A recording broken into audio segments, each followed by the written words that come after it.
Compton. Just aired the police out. They just aired the police out. It go up in Compton. Them just got aired out, cuz. Two sheriffs shot in the face, they tripping. It's going up in Compton. Bust on the police. Unbelievable. The gunman still at large this morning. The reward for his arrest now up to $200,000. I want to welcome in someone who used to be a part of the LAPD family, retired Sergeant Cheryl Dorsey. Cheryl, thank you for being with us. I'm learning you joined the force in 1980, and during your career you worked exclusively in patrol with specialized unit. I want to get your reaction to that in just a moment, but President Trump is speaking right now. We're going to listen live.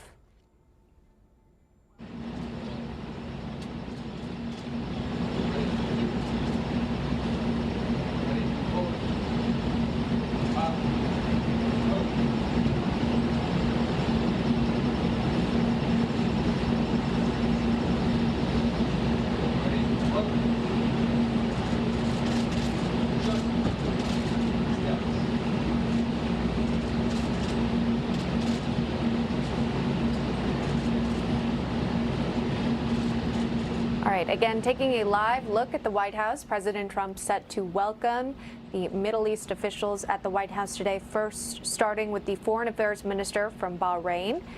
Shortly after that, Foreign Affairs Minister from the UAE is set to arrive, and then at 11:20, the President and First Lady will welcome Israeli Prime Minister Benjamin Netanyahu. This, of course, comes as the historic peace deal will be signed today at the White House between those nations. We'll keep a live look on it right now and keep our eye on the story. Make sure to bring you any updates as they're made available. Meantime, we do want to continue our interview here with Cheryl Dorsey, if she's still on the line. We'll continue this conversation. Cheryl, thanks for sticking by and staying with us. Again, you know, we're continuing to search for the suspect following the ambush that we saw on Saturday night. I can't begin to imagine, you know, what goes through your mind when you see this video footage. What's your response? I'm sure your heart just breaks for these deputies.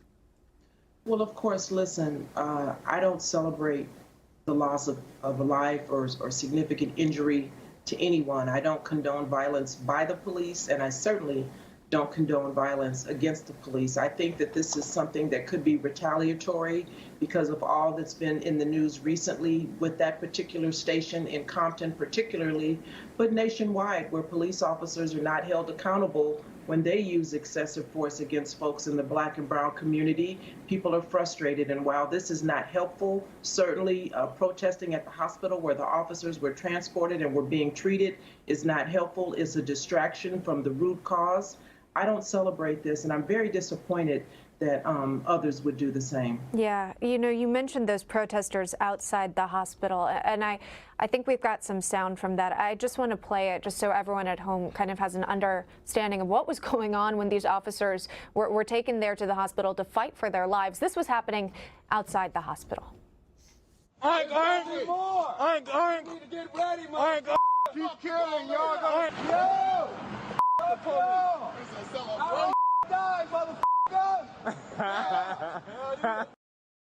Again, at least these people were saying that they hoped the officers would die from their injuries that they had sustained while sitting in that patrol car there. And you kind of alluded to this relationship within the area, the Compton area of California here, between police and residents as well. Does that kind of play into why we would even see people saying these horrible things?